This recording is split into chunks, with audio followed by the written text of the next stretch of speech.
Bismillahirrahmanirrahim. Assalamu alaikum wa rahmatullahi wa barakatuhu.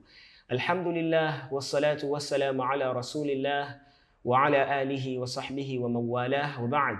Karibu mtazamaji katika kipindi chako pendwa kabisa cha elimu na uongofu, kipindi ambacho kinakujia kwa lengo na madhumuni ya kujenga imani zetu, lakini kutukumbusha kwa wale ambao wameghafilika na kujifunza mambo mbalimbali.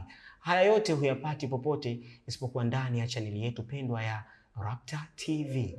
Na leo tunayo mada adhim kabisa, mada muhimu sana, nayo ni inahusu birrul walidaini, kwa maana kuwafanyia wema wazazi wawili. Inafahamika kuwa leo hii jamii yetu imekuwa katika hatari kubwa, hasa katika upande wa kuwatendea wema wazazi. Imekuwa ni athari, ni hatari. Mzazi athaminiwi, mzazi ananyanyaswa, mzazi anadhulumiwa, na jambo hili linaonekana ni jambo la kawaida sana, lakini upo umuhimu na ipo hatari kubwa mbele ya Mwenyezi Mungu Subhanahu wa Ta'ala kwa wale ambao wao wanaona kufanya hivi ni kawaida. Mambo haya si tuyazungumzia mimi, tunaye mgeni wetu muhimu sana ambaye ni Ustadh Sufyan Muhammad.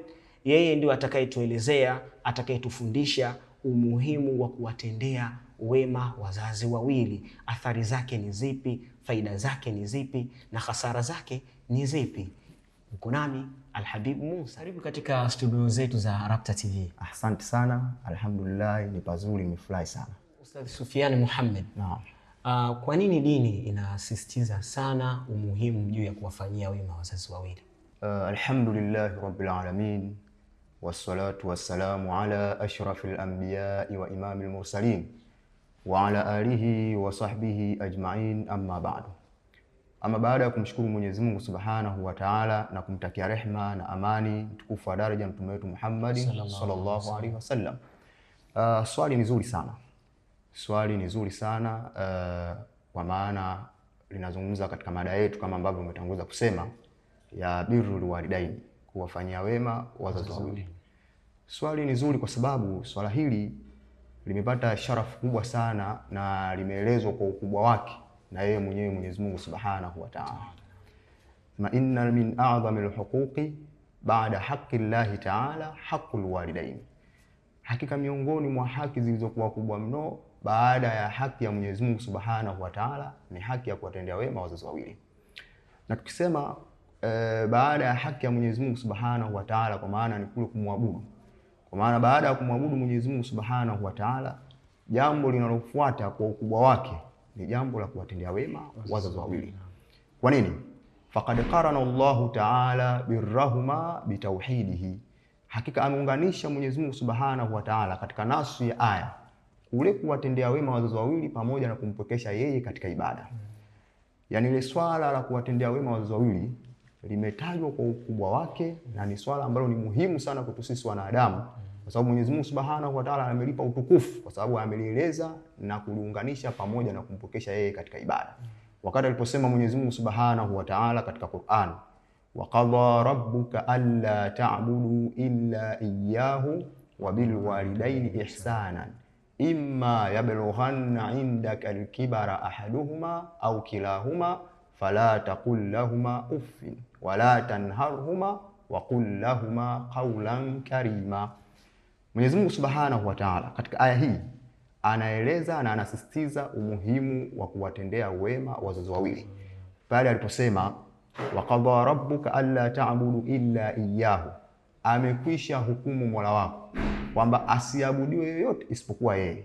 Pale tuliposema kwamba swala hili limepata utukufu kwa kule kuunganisha pamoja na kumpokesha yeye katika ibada, ni pale alla ta'budu tauhidi, kisha wabil walidaini ihsanan, na wazazi wawili kuwafanyia wema. Kwa hiyo utaona swala hili la kuwafanyia wema wazazi wawili ni swala ambalo ni kubwa sana, umuhimu wake umepatikana katika nasi ya Qur'an, ile wabil walidaini ihsanan. Sasa wakati gani? Imma yablughanna indaka al-kibara ahaduhuma au kilahuma, ima sasa atakapofikia mmoja wao utu uzima au wote, fala taqul lahumā uffin, usiseme kuwaambia maneno machafu. Kwa sababu leo katika jamii yetu imekuwa ni kawaida watu kuzungumza maneno machafu kwa wazazi wao pale wanapokuwa wamefikia utu uzima. Sababu kawaida mzazi anapofikia kwenye utu uzima huwa akabadilika akawa kama mtoto. Sasa inapofikia hali ile huwa wengi sana wanawatupa wazazi wao na kuwaongelea maneno machafu, bali mbaya zaidi na kuwatukana.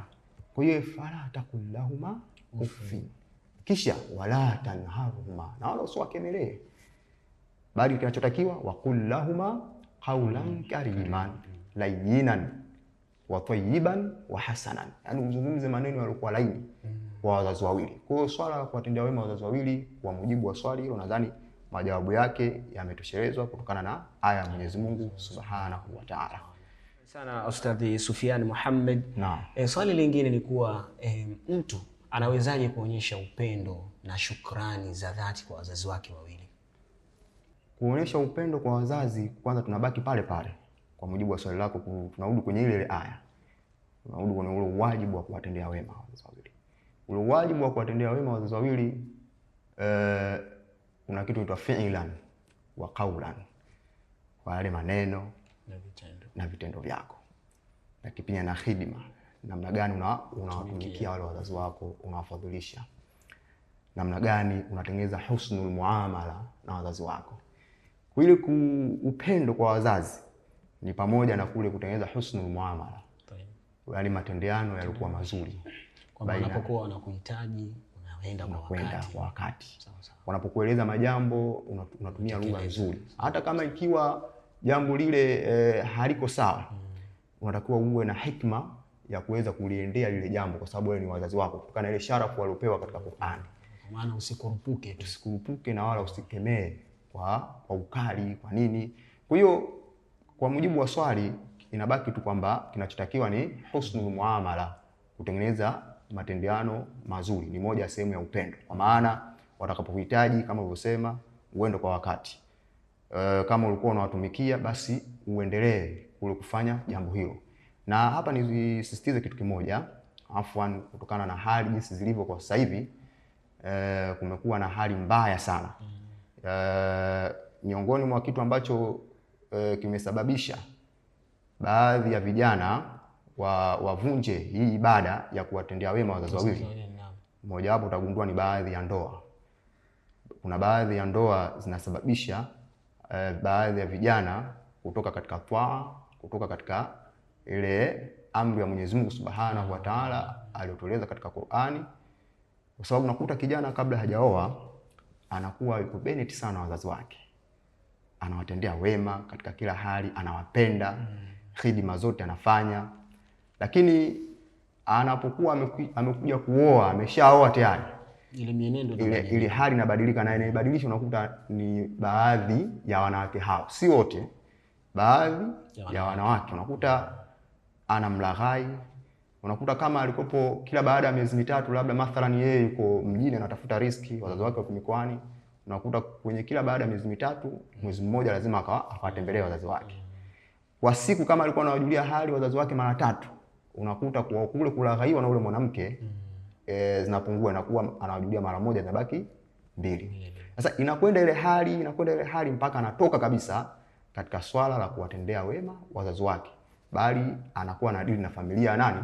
Ya mke. Kwa hiyo sisi tunawaomba kwa baadhi ya wanawake wanaofanya hivyo waache swala hilo, kwa sababu ni swala ambalo halifai, ni swala ambalo watakwenda kuulizwa na Mwenyezi Mungu Subhanahu wa Ta'ala, kwa sababu watakuwa wamewatoa wanaume kwenye ibada hii ya kuwatendea wema wazazi wawili. Allahu a'lam. Shukrani sana Ustadhi Sufyan. Alhamdulillah. Na watazamaji, bila shaka tumeweza kusikia hapo chanzo ambacho pia huwa kinakuwa ni kichochezi kikubwa sana kinachopelekea wanaume au baadhi ya watu kukengeuka na kwenda kinyume katika kuwafanzia wema wazazi wao, ni wale wanawake ambao huwa wanaungana nao au wanawaoa, ndio ambao wanachochea na kuwabadilisha tabia, kama ambavyo kaeleza ustadhi wetu hapa, Ustadhi Sufyan, mashallah, Allah amhifadhi. Swali lingine Ustadhi Sufyan, ni kuwa kuna baadhi ya watu wanahusisha kuwa yale mambo ya kifedha pekee huwa ndio yanatosha kuwafanyia wema wazazi wawili. Hili limekaaje? Ni wasihi tu watukufu wa Islam kwamba ibada hii ya kuwatendea wema wazazi wawili wala haihusiki na fedha peke yake, ingawa fedha ni miongoni mwa sehemu ya kuwatendea wema wazazi wawili. Bali kuwatendea wema wazazi wawili ni kupi? Birrul walidaini. Anasema huwa tawassum fil khairi wa taa wa sidq. Simeleka vizuri Naam. Nako ni ule upana wa kufanya kheri lakini na kutii na ule ukweli kwa wazazi wako. Lakini akasema wal ihsanu ilayhima qawlan wa fi'lan, na kuwafanyia ihsani kwa wao kwa maneno mazuri na kwa vitendo. Tunarudi kule kule kuwafanyia ihsani kwa maneno na kwa vitendo. Kwa hiyo tunapata faida ya kujua kwamba ule kuwatendea wema wazazi wawili kwanza ni ile hali ya kheri, lakini na kutii na ukweli. Pia ule ukweli ni mmoja kuwatendea wema wazazi wawili, kwa sababu kama utakuwa unawadanganya utakuwa haina maana kuwatendea wema. Lakini kheri, ukafanya kila kheri kwa wazazi wako, lakini ukazungumza maneno mazuri kama tulivyotoka kusema na vitendo vizuri, hivyo vyote vinaingia katika kuwatendea wema wazazi wawili. Wala kuwatendea wema wazazi wawili hakuhusiki na pesa peke yake, bali pesa ni sehemu ya kuwatendea wema wazazi wawili. Mashaallah.